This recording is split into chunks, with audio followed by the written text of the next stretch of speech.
Hello, hi guys, welcome back to online classes. I'm Dr. Sandeep Tiwari. Guys, last lecture में हमने William Shakespeare के drama या play as you like it के summary के बारे में जानकारी ली थी. And in that video I explained the whole summary and the incidents that happened in the play explained one by one. So in today's class I am going to tell you some extra facts that is related to the play As You Like It. Guys, today I am going to explain three different elements or three different topics from which the question is asked. First one is As You Like It is a play of As You Like It is a romantic comedy. Second topic is As You Like It as a pastoral comedy, and third one is significance of title. So in this class I am going to explain these three elements one by one. So let's start. First one, I am going to discuss with you that As You Like It is a romantic comedy. How it is a romantic comedy, I am going to explain this. देखिए, romance is a framework of the play on which all actions happen. जो romance है वो इस play का framework है, मतलब main base है. On which all actions happen, जिस पे सारे एक्शंस हैपन होते हैं या देखने को मिलते हैं. So romance is the basic thing of the play, the base of the play. There is a kind of romance that begins at first sight, and this type of romance begins at a single sight या at a first sight. पहली बार देखने से ही जो romance start हो जाए वैसा romance इस play में देखने को मिलता है. Once all major characters are in the forest of Arden, the whole mood becomes romantic. जैसा कि मैंने आपको बताया था कि ये जो ड्रामा है या ये जो प्ले है ये दो मेन प्लेस पे हैपन होता है, दो मेन प्लेस पे इसको ड्रामेटाइज किया गया है या इसके इंसिडेंट्स दो मेन प्लेस में हैपन होते हैं. पहला प्लेस है द सिटी या ड्यूकडम, राजा का दरबार, और दूसरा प्लेस मैंने आपको बताया था द फॉरेस्ट ऑफ आर्डन. तो राइटर ये कहता है कि once all the major characters are in the forest of Arden the whole moods become romantic. जैसे ही सारे कैरेक्टर्स कहाँ गैदर होते हैं, कहाँ इकट्ठे होते हैं, फॉरेस्ट ऑफ आर्डन में, जो मूड है वो कैसा हो जाता है प्ले का, रोमांटिक.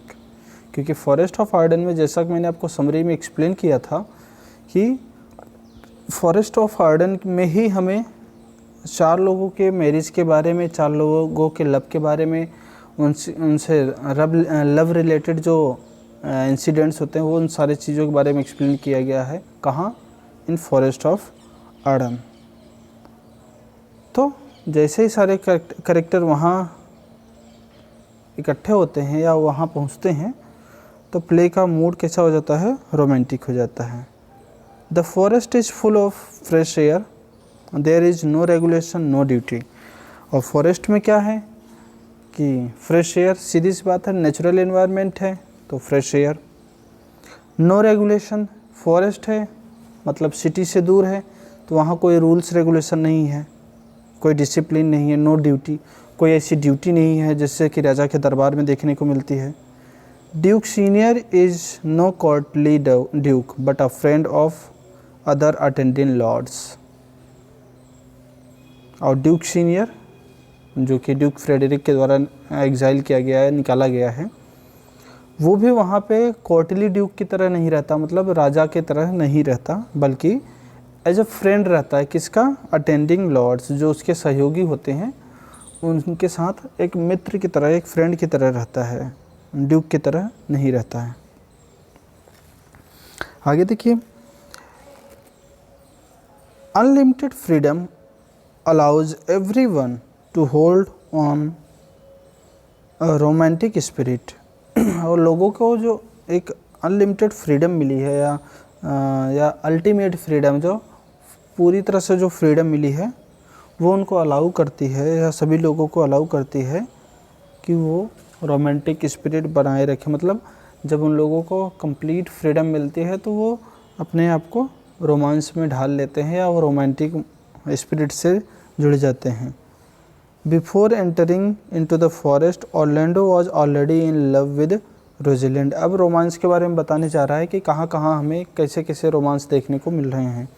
तो बता रहा है कि ऑर्लैंडो की बात कर रहा है, तो ऑर्लैंडो कहता है कि बिफोर एंटरिंग द फॉरेस्ट, मतलब फॉरेस्ट में एंटर होने से पहले ही ऑर्लैंडो प्रेम में था। किसके? रोज़लिंड के। जबकि टच स्टोन जो है वो ऑड्रे को कहाँ पाता है? फॉरेस्ट ऑफ आर्डन में। Touchstone finds Audrey. Oliver falls in love of Celia at very first sight. Oliver भी सीलिया के प्रेम में डूब जाता है पहली ही नज़र में या पहली ही दृष्टि में। सिल्वस ट्रूली लव्स फेबे। सिल्वस भी सच्चा प्रेम करता है किससे? फेबे से। Rosalind and Celia loves each other much more than sisters. और रोज़लिंड और सीलिया, जैसा कि मैंने पहले भी बताया था कि रोज़लिंड ड्यूक सीनियर की बेटी है और सीलिया ड्यूक फ्रेडरिक की बेटी है, ये दोनों आपस में बहुत ज़्यादा प्रेम करते हैं। मोर देन सिस्टर मतलब सिस्टर्स होने के साथ साथ उससे भी ज़्यादा वो प्रेम करते हैं। Hence the whole plot of the play innocently progress away from falsehood of the world and torments of society. क्या कह रहा है कि hence the whole plot of the play, जो पूरा का पूरा स्टोरी है या पूरा पूरा जो प्लॉट है इस प्ले का, इनोसेंटली प्रोग्रेस मतलब ईजिली गोइंग ऑन, इस आसानी से चला जा रहा है। And it is away from the falsehood, और ये जो स्टोरी है या ये जो इंसिडेंट्स हैं ये काफ़ी दूर हैं किससे? फॉल्सहुड ऑफ द वर्ल्ड, संसार की झूठी चीज़ों से, and the torments of society, society के दुख से या पीड़ा से। There is no hierarchy here, और वहाँ पे कोई पूर्व रिलेटेड चीज़ें नहीं हैं या पूर्व से जुड़ी हुई चीज़ें नहीं हैं। वहाँ पे सब पूरी तरह से फ्रीडम अपनी ज़िंदगी जी रहे हैं। All are courtly characters but no one has characteristic courtly envy और एम्बिशन। आप देख रहे हैं कि सारे जो कैरेक्टर्स में हमें फॉरेस्ट ऑफ आर्डन में मिलते हैं वो सब कोर्टली कैरेक्टर्स हैं। कुछ कैरेक्टर्स को छोड़ के बाकी सब कैरेक्टर्स कैसे हैं? कोर्टली मतलब दरबार से रिलेटेड हैं, सिटी से रिलेटेड हैं, लेकिन उनके अंदर कोई कैरेक्टरिस्टिक्स नहीं है कोर्टली कैरेक्टरिस्टिक। कोर्टली कैरेक्टरिस्टिक मतलब जो कोर्ट में रहने वाले होते हैं उन लोगों के मन में क्या होता है? या तो एक दूसरे के प्रति ईर्ष्या रखते हैं, एनवी होते हैं, या एम्बिशियस होते हैं कि वो बड़ा बनना चाहते हैं। तो ये जो कोर्टली कैरेक्टरिस्टिक्स है, एनवी और एम्बिशन होना या एम्बिशियस होना, ये सारी चीज़ें वहाँ पे नहीं मिलती हैं फॉरेस्ट ऑफ आर्डन में। जबकि वो लोग कैरेक्टर कहाँ से रिलेटेड हैं? कोर्ट से ही रिलेटेड हैं। कहने का मतलब कोर्टली कैरेक्टर होने के बावजूद भी कोर्ट में जो पाए जाने वाले कैरेक्टरिस्टिक्स हैं जैसे कि ईर्ष्या और एम्बिशन, ये सारी चीज़ें उनमें नहीं पाई जाती। Oliver hated his brother Orlando in the very beginning but fail in love when he selflessly saves him from a lioness. Oliver, जो कि स्टार्टिंग में बताया गया है कि वो अपने भाई ऑरलैंडो से बहुत हेट करता है, इवन उसको मारने तक के लिए रेडी था वो, लेकिन बाद में जैसे ही ऑरलैंडो अपनी जान पे खेल करके ओलिवर की जान बचाता है लॉयनेस से फॉरेस्ट ऑफ अर्डन में, वो उससे प्रेम करने लग जाता है, वो चेंज हो जाता है। आगे Rosalind and Orlando's love story deals with happy love. जबकि रोजलिंड और ऑरलैंडो की लव स्टोरी कैसे रिलेटेड है या कैसी लव स्टोरी है, तो ये हैप्पी लव से रिलेटेड स्टोरी है। मतलब there is no problem in their love life या there is no obstacle in their life. Their courting period in the forest is full of wild passion and joy.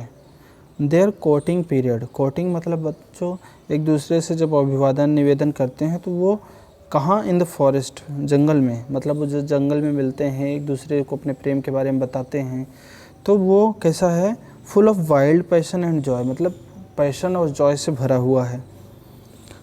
The love episodes of Celia Oliver, Silvius Phebe, Audrey Touchstone have their own charm and surprises. और बाकी other characters की बात करें या other pair की बात करें जो लव पेयर हैं, जैसे कि सीलिया और ओलिवर, सिल्वस और फेबे, ऑड्रे और टचस्टोन, ये सब भी अपने अपने रिश्ते में अपना अपना चार्म और सरप्राइजेज रखते हैं, अपनी अपनी खुशियाँ हैं, उनमें अपने अपने आश्चर्य हैं। In the wilderness of the forest of Ardern of all human patience only love remains. बोलता क्या है कि फॉरेस्ट ऑफ अर्डन में या जंगल के इन्वायरमेंट में ह्यूमन के जितने भी पैशंस हैं उसमें से केवल एक ही पैशन रिमेन रहता है या बचा रहता है, वो है love. Here and romance and comedy go hand in hand. यहाँ पर मतलब जंगल में, फॉरेस्ट ऑफ अर्डन में रोमांस और कॉमेडी एक साथ ही चलते हैं, हैंड टू हैंड, मतलब हैंड इन हैंड, हाथ में हाथ डाले, मतलब कि पूरी स्टोरी में रोमांस और कॉमेडी एक साथ देखने को मिलता है। The comic effect is created by Touchstone, Jaques and Rosalind. और इस प्ले में अगर ये माना जाए कि कॉमिक कैरेक्टर कौन है या कॉमिक सीन किसके द्वारा क्रिएट किया जाता है, तो वो 3 कैरेक्टर हैं। कौन कौन से? टचस्टोन, जैक और रोजलिंड। अब देखते हैं दूसरा पॉइंट जो मैंने आपको स्टार्टिंग में बताया था कि as you like it is a pastoral comedy. तो ये पेस्टोरल कॉमेडी कैसे है उसके बारे में बात करते हैं। तो बच्चों सबसे पहले आपको ये जान लेना चाहिए व्हाट इज़ पेस्टोरल। तो pastoral is something that deals with shepherd and rustic life. Pastoral का मतलब ये हो गया कि ऐसी ज़िंदगी जिसमें या तो गडेरियन की ज़िंदगी हो, मतलब गडेरियों की ज़िंदगी हो या चरवाहों की ज़िंदगी हो, साथ ही साथ ऐसी ज़िंदगी हो जो रस्टिक लाइफ या जो ग्रामीण जीवन से रिलेटेड हो। तो pastoral means life related with rustic life और लाइफ ऑफ शेफर्ड्स, या तो चरवाहों या गडेरियों की ज़िंदगी से रिलेटेड लाइफ हो या किससे रिलेटेड हो, रस्टिक लाइफ हो। तो ये चीज़ें हमें किस चीज़ को इंडिकेट करती हैं या किस चीज़ को एक्सप्लेन करती हैं, पेस्टोरल वर्ड को। The play unfolds in the forest of Arden, which makes it pastoral because its setting and few characters are rural. ये जो प्ले है जो ओपन होता है कहाँ, फॉरेस्ट ऑफ अर्डन में। ये प्ले कैसा हो जाता है जब ये प्ले फॉरेस्ट ऑफ अर्डन में ओपन होता है, या जब इस प्ले के इंसिडेंट्स या इस प्ले के जो पार्ट्स हैं जो फॉरेस्ट ऑफ अर्डन से रिलेटेड हैं, ये प्ले उस टाइम से, यानी मतलब फॉरेस्ट ऑफ अर्डन के टाइम से ही या वहाँ पर होने वाली घटनाओं के साथ साथ ये प्ले कैसा हो जाता है, पेस्टोरल हो जाता है। क्यों पेस्टोरल हो जाता है? क्योंकि its setting and few characters are rural.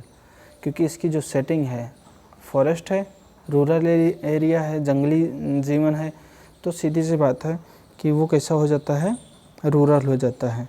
और साथ ही साथ यहाँ के जो कैरेक्टर्स हैं कुछ, जैसे कि अभी मैं बात किया था फेबे, सिल्वस, ऑड्री, ये जो कैरेक्टर्स हैं जो फॉरेस्ट ऑफ अर्डन से रिलेटेड हैं, ये दोनों चीज़ें मतलब ड्रामा या प्ले की सेटिंग और इसके कुछ कैरेक्टर्स मिल करके इस प्ले को पेस्टोरल कॉमेडी या पेस्टोरल प्ले बना देते हैं। The first major pastoral character is Audrey who is a rustic maiden. पहले जो पेस्टोरल कैरेक्टर की बात करें तो वो है ऑड्री, जो कि एक जंगली मैडन है। मैडन एक लड़की है। Her simplicity and frankness come in contact with courtly Touchstone. और उसकी जो सिंप्लिसिटी है, उसकी जो फ्रैंकनेस है, जब टचस्टोन ने इसको देखा या टचस्टोन ने जब उसकी इस क्वालिटी को जाना तो एंड हिज कोर्टली मैनर्स, मतलब कि जो ऑड्री है, जो जिसके अंदर दो कैरेक्टरिस्टिक्स पाई जाती हैं, उसकी फ्रैंकनेस और उसकी सिंप्लिसिटी, ये किससे मिलती है? टचस्टोन से, जो कि कौन से मैनर के साथ है? कोर्टली मैनर के साथ। एक वो जंगल के मैनर के साथ में है या फॉरेस्ट लाइफ से रिलेटेड है, दूसरी तरफ टचस्टोन जो अपने कोर्ट मैनर या कोर्टली मैनर के साथ में या कोर्ट डिसिप्लिन के साथ में वहाँ पे ज़िंदगी जी रहा है। जब ये दोनों मिलते हैं तो ये दोनों एक दूसरे की तरफ अट्रैक्ट हो जाते हैं। Phebe is more sophisticated but pastoral anyway. Phebe जो दूसरी कैरेक्टर है प्ले की, जो कि पेस्टोरल एरिया से बिलोंग करती है, रूरल एरिया से बिलोंग करती है, या तो यूँ कहते हो कि फॉरेस्ट ऑफ आर्डन से बिलोंग करती है, उसका जो कैरेक्टर है थोड़ा सा सोफिस्टिकेटेड है, थोड़ा सा उलझाऊ है, थोड़ा सा जटिल है, कॉम्प्लेक्स है, बट फिर भी वो एक पेस्टोरल कैरेक्टर है क्योंकि वो उस एरिया में रह रही है। इन the forest Duke senior also start becoming a nature lover. और फॉरेस्ट में आकर के ड्यूक सीनियर भी एक नेचर लवर के रूप में अपनी लाइफ जीने लग जाते हैं। Regarding shepherd life, touchstone says that, shepherd life के लिए टचस्टोन क्या कहता है, मतलब जब वो ऑड्रे से मिलता है उससे इतना ज़्यादा इम्पैक्ट, ऑड्रे का इतना ज़्यादा इम्पैक्ट उस टचस्टोन पे पड़ता है कि वो इतना ज़्यादा प्रभावित होता है कि वो ये कहता है कि truly shepherd life in respect of itself is a good life. कहता है कि एक शेफर्ड की लाइफ जीना एक अच्छी लाइफ होती है। It is a spare life which fits my humour. It is a spare life, ये वही ज़िंदगी है जो कि मेरे ह्यूमर को फिट करती है। मतलब वो ये कह रहा है कि जब वो ऑड्रे से मिला और पाया कि ऑड्रे एक पेस्टोरल कैरेक्टर है, एक शेफर्डेस है, और उससे मिलने के बाद उतना ज़्यादा इम्पैक्ट उसके ऊपर आ जाता है ऑड्रे का कि वो कहता है कि शेफर्ड की लाइफ जीना बहुत अच्छी लाइफ है और ये हमारे ह्यूमर के लिए या उसके ह्यूमर के लिए बहुत ही फिट भी है या उसके लिए सुटेबल भी है। Corin and Silvius are representative shepherds of pastoral world. और कैरेक्टर की बात करें तो इसमें एक कैरेक्टर आता है कोरिन और दूसरा एक और कैरेक्टर है जिसका नाम है सिल्वस। ये लोग भी शेफर्ड या पेस्टोरल वर्ड का रिप्रेजेंटेशन करते हैं या उस वर्ड के रिप्रेजेंटेटिव के रूप में जाने जाते हैं। कौन? कोरिन और Silvius. Shakespeare uses the simplicity of the pastoral world to fit the primary emotion of love and comedy in its elementary mode. Shakespeare uses simplicity of pastoral word. Shakespeare को pastoral word के या इस rural जो word है, जो environment है, वो इतना ज़्यादा उसके लिए इम्प्रेसिव था या उससे इतना ज़्यादा इम्प्रेस था शेक्सपियर कि उसकी सिंप्लिसिटी को वो उसने अपने प्ले में स्थान दिया। किस चीज़ को शो करने के लिए? Primary emotion of love and comedy. Love और कॉमेडी जैसे इमोशंस को एक्सप्लेन करने के लिए, प्रेजेंट करने के लिए उसने पेस्टोरल वर्ड की सिंप्लिसिटी को ज़्यादा ही यूज किया है। As you like it is a dramatic presentation of pastoral world. सीधी सी बात है, जब इतना सब कुछ हो गया, आप लोगों ने समरी देख लिया, तो ये क्लियर हो गया होगा दैट कि as you like it is a dramatic presentation of pastoral world. कि एज यू लाइक इट क्या है? एक प्रेजेंटेशन है और किसको प्रेजेंट करता है? पेस्टोरल वर्ड को। आगे देखते हैं अगला जो पॉइंट मैंने आपको बताया था वो है significance of title. All works of Shakespeare bear appropriate titles. जितने भी वर्क्स हैं शेक्सपियर के उनमें सब में एक अप्रोप्रिएट या एक सुटेबल टाइटल है। The play's as you like it is also a play whose title is significant to the content and development of the play. और ये जो प्ले है एज यू लाइक इट, इसका भी जो टाइटल है वो काफ़ी सिग्निफिकेंट है, जो इस प्ले के कंटेंट या सब्जेक्ट मैटर और इस प्ले के डेवलपमेंट में सुटेबल होता है, हेल्पफुल होता है। The chief source of the play is Thomas Lodge रोजलैंड।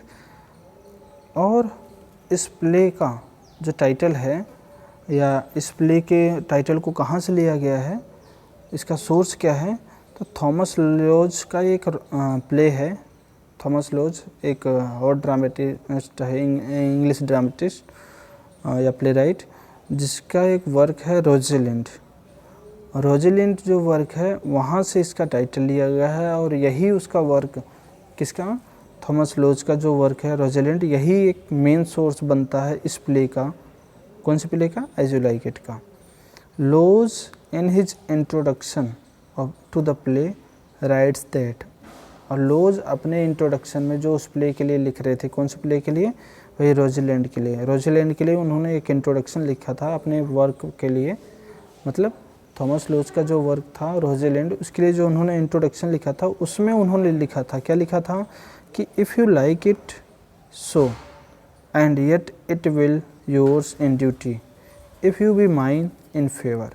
मतलब इस लाइन में जो स्टार्टिंग वर्ड है इफ़ यू लाइक इट सो, तो इफ़ यू लाइक इट जो टाइटल है वो यहाँ से लिया गया है। मतलब थॉमस लॉज के द्वारा अपने प्ले रोजेलैंड के लिए जो इंट्रोडक्शन लिखा गया, उस इंट्रोडक्शन में जो लाइन लिखी थी उन्होंने, कौन सी line, if you like it so and yet I will yours in duty if you be mine in favour.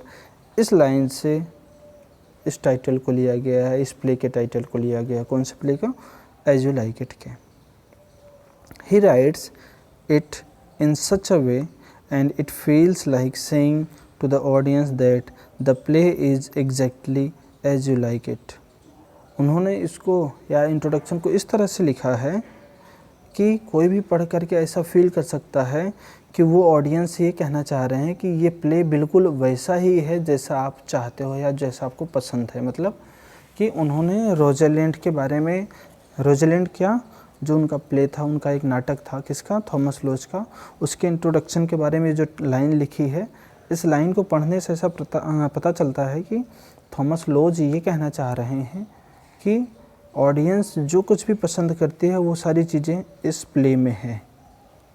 Okay, तो आपको ये पता चल गया कि इस प्ले का सोर्स क्या है, थॉमस लॉज का एक नाटक है रोजेलैंड, वहीं से इसका टाइटल लिया गया है, उसके इंट्रोडक्शन से इसका टाइटल लिया गया है, जिसमें थॉमस लॉज ने as you like it phrase का यूज किया था। Being a fantastic romantic comedy the play's title is very suggestive. ये जो प्ले है as you like it romantic comedy होने के साथ साथ इसका जो टाइटल है बहुत ही सजेस्टिव है। We all like something good and the play is almost ideal in this context. क्या कर रहा है कि हम सब लोग अपनी ज़िंदगी में कुछ न कुछ प्रेम या कुछ न कुछ पसंद करते हैं, और ये जो प्ले है ये उन सारे चीज़ को क्या करता है, इंक्लूड किए हुए है, या ये प्ले उसका एक आदर्श रूप प्रस्तुत करता है। किसका आदर्श रूप, जो कुछ भी हमें पसंद आता है अपनी लाइफ में। तो कहने की कोशिश ये कह रहा है कि ये जो टाइटल है वो हमें ये बताता है, और ये टाइटल ये चीज़ शो करने की कोशिश कर रहा है कि हर व्यक्ति अपनी लाइफ में कुछ न कुछ चीज़ें पसंद करता है, कुछ न कुछ उसको ज़्यादा पसंद आती हैं, और जो कुछ भी व्यक्ति अपनी लाइफ में पसंद करता है वो सारी चीज़ें कहाँ देखने को मिलती हैं, इस प्ले में, एज यू लाइक इट में। The play begins with an unjust brother Oliver and an unlawful Frederick. ये जो प्ले है स्टार्ट किससे होता है, एक अनजस्ट ब्रदर। अनजस्ट क्यों कहा जा रहा है, क्योंकि ओलिवर के फादर ने, रोलैंड डी बॉयज़ ने मरते वक्त ये कहा था कि उसका ऑरलैंडो का ध्यान रखा जाए, उसकी एजुकेशन का ध्यान रखा जाए, लेकिन उसने ऐसा कुछ भी नहीं किया, इसलिए वो अनजस्ट और अनलॉफुल फ्रेडरिक क्यों है? क्योंकि उसने अपने भाई को पावर से या फोर्स से गद्दी से उतारा था, तो अनलॉफुल है वो। तो ये जो प्ले स्टार्ट होता है किससे स्टार्ट होता है? ओलिवर जो कि एक अनजस्ट पर्सन है और फ्रेडरिक जो एक अनलॉ पर्सन है। Frederick banished his brother the lawful duke from the dukedom. Frederick ने क्या काम किया? अपने ड्यूकडम से, अपने राज्य से किसको निकाल देता है? लॉफुल ड्यूक को, ड्यूक सीनियर को। But very soon all the major characters find themselves in the forest of Arden, where everything is away from the evil of society. लेकिन जैसे ही सारे कैरेक्टर्स अपने आप को कहाँ पाते हैं? और फॉरेस्ट ऑफ आर्डन में, या जब सारे कैरेक्टर्स कहाँ पहुँच जाते हैं? फॉरेस्ट ऑफ आर्डन में, तो जो एविल सोसाइटी, हमारी जो समाज की बुराइयाँ हैं, वो सारी चीज़ें क्या हो जाती हैं? दूर हो जाती हैं। The love of Orlando and Rosalind becomes happy love. और जो इस प्ले में रोजीलैंड और ऑरलैंडो का प्रेम है, उसको एक हैप्पी लव के रूप में प्रेजेंट किया गया है। Rosalind finds the complete freedom of her speech in the disguise of Ganymede. Rosalind जब अपना वेश बदल लेती है गैनीमेड के रूप में, तो वो पूरी तरह से फ्री हो जाती है अपने स्पीच के लिए, अपने स्टेटमेंट के लिए। Even Celia finds her love, जबकि सीलिया भी अपने प्रेम को पाती है। The bad characters of Frederick and Oliver becomes good when the Frederick renounce everything and give it to Duke Senior and Oliver truly accepts his brother Orlando. और जो bad characters हैं कौन कौन से? फ्रेडरिक और ओलिवर, ये दोनों भी क्या बन जाते हैं? अच्छे बन जाते हैं। कब? जब फ्रेडरिक सब कुछ रिनाउंस मतलब त्याग देना, सेक्रीफाई कर देना, जब वो सब कुछ त्याग देता है। वैसे सेक्रीफाई का मतलब होता है अच्छी चीज़ों के लिए, लेकिन यहाँ रिनाउंस का मतलब है कि गलत तरीके से लिया था, इसलिए उसने उसको त्याग दिया। तो रिनाउंस एवरीथिंग, जब फ्रेडरिक ने सब कुछ रिनाउंस कर दिया, सब कुछ त्याग दिया और सब कुछ दे दिया किसको? ड्यूक सीनियर को। और ओलिवर भी सच्चे दिल से अपने भाई से प्रेम करने लग जाता है। तो ये दोनों कैरेक्टर बुरे होने के साथ साथ क्या हो जाते हैं? अच्छे हो जाते हैं, मतलब बुरे कैरेक्टर अच्छे बन जाते हैं। So the play is very cheerful play full of light comedies. इसलिए इस प्ले को अगर देखा जाए तो ये कैसा है? चेयरफुल प्ले है, मतलब कॉमेडी से रिलेटेड है और इसमें कॉमिक सीन्स देखने को मिलते हैं, कॉमिक डायलॉग्स देखने को मिलते हैं। The title of the play suggest this nature of that it is exactly the way we like it. तो इस प्ले का जो टाइटल है वो हमें किस चीज़ के लिए सजेस्ट करता है कि ये प्ले बिल्कुल वैसा ही है जैसा कि हम इसको पसंद करते हैं और जैसा कि हम इसको चाहते हैं। तो सो बच्चों, यहाँ पे अपना ये जो प्ले है विलियम शेक्सपियर का as you like it complete होता है। तो इसको हमने 3 पार्ट में कवर किया है और आई होप आपको पूरा पार्ट समझ में आ गया होगा। फिर भी अगर आपको कहीं कोई प्रॉब्लम हो तो आप इसके बारे में हमसे डिस्कस कर सकते हैं, या कोई प्रॉब्लम हो तो आप पूछ सकते हैं। सो आज के लिए बस इतना ही, मिलते हैं नेक्स्ट वीडियो में। Thank you.